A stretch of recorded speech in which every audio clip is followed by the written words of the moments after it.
दोस्तों स्वागत है आपका मेरे YouTube चैनल इंग्लिश बाबू पर। और आज मैं फिर हाजिर हूँ आपके साथ एक नई स्टोरी लेकर। और दोस्तों आज जो स्टोरी मैं आपके लिए लेकर आया हूँ ये एक मॉरल स्टोरी है। बहुत ही प्यारी, बहुत ही अच्छी मज़ेदार कहानी है। कहानी सुनने में आपको मज़ा आएगा। उसके अलावा दोस्तों आज की इस स्टोरी में आपको कुछ नए इंग्लिश के वर्ड मीनिंग सीखने को मिलेंगे, उनकी करेक्ट प्रोनाउंसिएशन के बारे में पता चलेगा। और हमेशा की तरह जो इसका ग्रामर का पार्ट है उसे डिटेल में कवर करेंगे, तो एक एक स्ट्रक्चर को आप बड़ी आसानी से सीख पाएंगे। तो चलिए दोस्तों आज की इस कहानी को हम शुरू करते हैं। और सबसे पहले कहानी का टाइटल देखते हैं। कहानी का टाइटल है हैव फेथ इन गॉड। क्या मतलब हुआ दोस्तों? FAITH। दोस्तों फेथ एक नाउन है जिसका मतलब होता है विश्वास या श्रद्धा। तो क्या अर्थ हुआ? हैव फेथ इन गॉड, भगवान में विश्वास।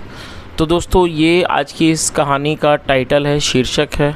और अब मैं इसे पढ़ना शुरू करता हूँ। आपसे रिक्वेस्ट है आप कहानी को बिल्कुल ध्यान से सुने।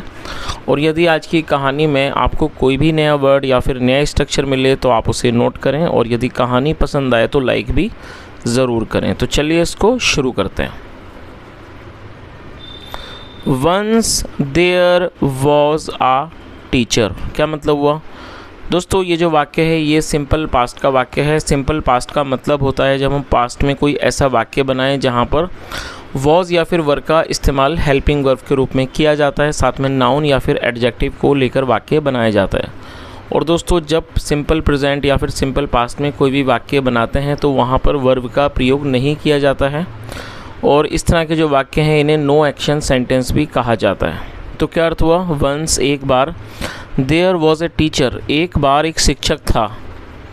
ही had a disciple who used to live in his hermitage. क्या मतलब हुआ? He had a disciple. दोस्तों ये जो वाक्य है ये पास्ट का पजेसिव वाक्य है। पास्ट पजेसिव का मतलब होता है जब हम पास्ट में कोई ऐसा वाक्य बनाएं जहां ये दिखाते हैं कि पास्ट में किसी व्यक्ति के पास कुछ था, ऐसे वाक्यों में हैड का इस्तेमाल हेल्पिंग वर्ब के रूप में किया जाता है। और आप डिसिपल को नोट कर लीजिए, DISCIPLE। डिसिपल का मतलब होता है शिष्य या चेला। तो क्या अर्थ हुआ? ही हैड अ डिसिपल, उनका एक शिष्य था। Who used to live in his hermitage. दोस्तों यहाँ पर यूज टू का प्रयोग किया गया है। यूज टू का प्रयोग पास्ट के वाक्यों में कंसिस्टेंसी को दिखाने के लिए किया जाता है। जब हम कोई ऐसा वाक्य बनाते हैं जहाँ दिखाते हैं पास्ट में कोई व्यक्ति किसी काम को बराबर करता था तो यूज टू के साथ वर्ब की फर्स्ट फॉर्म का यूज़ किया जाता है। और आप इस वर्ड को नोट कर लीजिए, HERMITAGE। दोस्तों हर्मिटेज नाउन है जिसका मतलब होता है आश्रम। और जो भी इंपॉर्टेंट वर्ड होते हैं मैं आपको हमेशा बताता हूँ, तो आप उन्हें कृपया करके साथ के साथ नोट किया करें। और यहाँ देखिए हु का यूज़ किया गया है। हु एक रिलेटिव प्रोनाउन है और कब इसका इस्तेमाल रेफरेंस देने के लिए किया जाता है। अब आप इसके मतलब को आसानी से समझ जाएंगे। ही हैड ए डिसिपल, उनका एक चेला था या कह सकते हैं उनका एक शिष्य था। Who used to live, live का मतलब होता है रहना, निवास करना। हु यूज्ड टू लिव, जो रहा करता था। इन हिज हर्मिटेज, हिज मतलब उनके आश्रम में। तो पूरी लाइन का क्या अर्थ निकला? He had a disciple who used to live in his hermitage. उनका एक शिष्य था जो उनके आश्रम में रहा करता था। आगे देखिए, one day the disciple was going to a certain place. क्या मतलब हुआ दोस्तों? ये जो वाक्य है ये पास्ट कॉन्टिन्यूस का वाक्य है। पास्ट कॉन्टिन्यूस का मतलब होता है जब हम पास्ट में कोई ऐसा वाक्य बनाएं जहां रहा था, रही थी, रहे थे वाक्यों की टेल पर आता है। ऐसे स्थानों पर वॉज या फिर वर्ब का इस्तेमाल किया जाएगा हेल्पिंग वर्ब के रूप में, साथ में वर्ब की फोर्थ फॉर्म लगाई जाती है। फोर्थ फॉर्म का मतलब है ING फॉर्म। तो क्या अर्थ हुआ? वन डे एक दिन, द डिसिपल शिष्य, वॉज गोइंग जा रहा था, टू अ सर्टेन प्लेस किसी स्थान पर। पूरी लाइन का क्या अर्थ निकला कि एक दिन शिष्य किसी स्थान पर, किसी जगह पर, किसी स्थान पर जा रहा था। He had not gone too far when suddenly it started raining heavily. दोस्तों यहाँ हैड नॉट के साथ थर्ड फॉर्म का इस्तेमाल किया गया। ये पास्ट परफेक्ट का वाक्य है। पास्ट परफेक्ट मतलब पास्ट में किसी क्रिया का पूरा होना पाए जाना। ऐसे स्थानों पर हैड के साथ थर्ड फॉर्म का यूज़ किया जाता है। और टू फार का मतलब होता है दूर, ज़्यादा दूर। He had not gone too far, वह ज़्यादा दूर नहीं गया था। वैन मतलब कि जब, सडनली अचानक, इट स्टार्टेड रेनिंग हैविली, ज़ोर से बारिश होने लगी। तो पूरी लाइन का क्या अर्थ निकला? He had not gone too far when suddenly it started raining heavily, वह ज़्यादा दूर नहीं गया था जब अचानक ज़ोर से बारिश होने लगी। आगे देखिए, the disciple returned and told his problem to his teacher. दोस्तों ये जो वाक्य है ये पास्ट इंडेफिनिट का वाक्य है जहाँ सेकंड फॉर्म का यूज़ किया जाता है। रिटर्न का मतलब होता है लौट जाना, सेकंड वापस चले जाना, second form returned. The disciple returned, शिष्य वापस चला गया, and told his problem to his teacher, और अपने शिक्षक को, अपने टीचर को अपनी समस्या के बारे में बताया। तो पूरी लाइन का क्या अर्थ निकला? The disciple returned and told his problem to his teacher, शिष्य वापस चला गया और अपने शिक्षक को अपनी समस्या के बारे में बताया।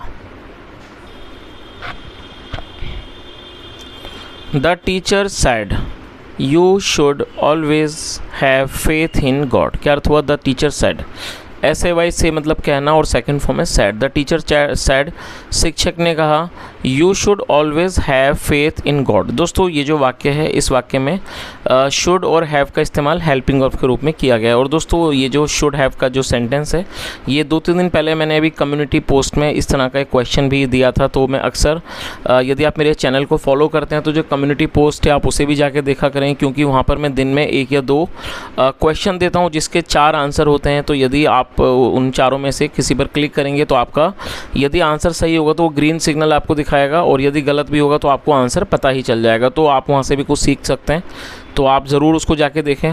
और दोस्तों यहाँ शुड के साथ हैव का यूज़ किया गया है। ये एक पजेसिव का वाक्य है जहाँ चाहिए के साथ पजेसिव को दर्शाया गया है। तो क्या अर्थ हुआ? द टीचर सेड, शिक्षक ने कहा, you should always have faith in God, आपका हमेशा ईश्वर में, भगवान में विश्वास होना चाहिए। He will save you from all kinds of problems. दोस्तों यह इस वाक्य में विल के साथ फर्स्ट फॉर्म का यूज़ किया गया है। ये फ्यूचर इंडेफिनिट का वाक्य है और फ्यूचर इंडेफिनिट में विल के साथ फर्स्ट फॉर्म लगाई जाती है। He will save you from all kinds of problems. तो उन्होंने आगे क्या कहा कि वह आपको हर तरह की समस्याओं से बचाएगा। आगे देखिए, the disciple obeyed and resumed his journey. दोस्तों ओबे का मतलब होता है किसी की बात मानना, किसी की आज्ञा का पालन करना, और ये पास्ट इंडेफिनिट का वाक्य है तो सेकंड फॉर्म का यहाँ इस्तेमाल हुआ है ओबेड। और रिज्यूम को भी आप नोट कर लीजिए, रिज्यूम का मतलब होता है किसी चीज़ को पुनः, मतलब कि दोबारा से शुरू करना, सेकंड फॉर्म है resumed. The disciple obeyed and resumed his journey, शिष्य ने आज्ञा का पालन किया और अपनी जो जर्नी थी, यात्रा थी, उसको उसने दोबारा जारी किया। आगे देखिए,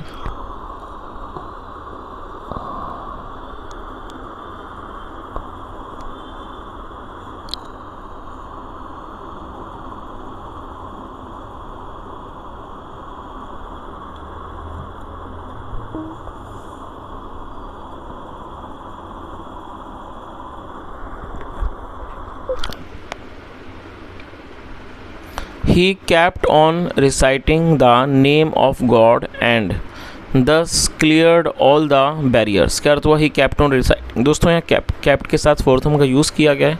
जब हम कोई ऐसा वाक्य बनाएंगे जहाँ ये दर्शाते हैं पास्ट में कोई व्यक्ति किसी काम को लगातार करता रहा, तो ऐसे स्थानों पर kept के साथ वर्ब की फोर्थ फॉर्म लगाई जाती है। रिसाइट का मतलब होता है कुछ कहना, कुछ गुनगुनाना, कुछ बोलना। तो क्या अर्थ हुआ? और दोस्तों आप इसे नोट भी कर सकते हैं, रिसाइट का मतलब किसी चीज़ को पढ़ना, किसी का नाम जपना, रिसाइट कहा जाता है। तो क्या अर्थ हुआ? He kept on reciting the name of God, वह ईश्वर का, भगवान का नाम जपता रहा। एंड दस मतलब इस तरह से, और इस तरह से, इस प्रकार से, cleared all the barriers, barriers का मतलब था बाधाएं, और उसने इस तरह से सारी बाधाओं को दूर कर लिया। पूरी लाइन का क्या अर्थ निकला? He kept on reciting the name of God, वह ईश्वर का नाम जपता रहा। एंड दस, और इस तरह से, क्लियर्ड ऑल द बैरियर्स, और उसने सारी बाधाओं को दूर कर लिया। नेक्स्ट डे मतलब कि अगले दिन, the teacher had to go on the same route. और दोस्तों यहाँ पर हैड टू का यूज़ किया गया, ये पास्ट फोर्स एक्शन सेंटेंस है। मैं भी अभी थोड़ा सा भूल गया था, ऐसा कई बार हो जाता है। तो दोस्तों पास्ट फोर्स्ड एक्शन सेंटेंस का मतलब होता है जब हम पास्ट में किसी भी तरह की कोई ऐसा वाक्य बनाते हैं जहाँ ये दर्शाते हैं कि पास्ट में किसी व्यक्ति को कोई काम मजबूरी में करना पड़ा या करना पड़ता था, तो ऐसे वाक्यों में हैड टू के साथ फर्स्ट फॉर्म का यूज़ किया जाता है। तो क्या अर्थ हुआ इस लाइन का? नेक्स्ट डे अगले दिन, the teacher had to go on the same route. Teacher को भी, the teacher had to go मतलब कि टीचर को जाना पड़ा, ऑन द सेम रूट उसी रूट पर, उसी मार्ग पर जाना पड़ा। When he reached a deep drain, दोस्तों डीप मतलब गहरा और ड्रेन का मतलब नाला, और ये पास्ट इंडेफिनिट का वाक्य है जहाँ पर सेकंड फॉर्म लगाई गई है। रीच मतलब पहुँचना होता है, सेकंड फॉर्म रीच्ड। when मतलब कि जब, when he reached a deep drain, जब वह एक गहरे नाले पर पहुँचा। he doubted, उसको डाउट हुआ, डाउट का मतलब शंका होना, उसको शंका हुई, उसको शक हुआ। Weather his God would save him और नॉट, क्या कि जो उसका ईश्वर है, जो उनका भगवान है, वो उसे बचाएगा या फिर नहीं, ऐसा उसको शंका हुई। डाउट का मतलब होता है किसी बात पर शंका होना। आगे देखिए,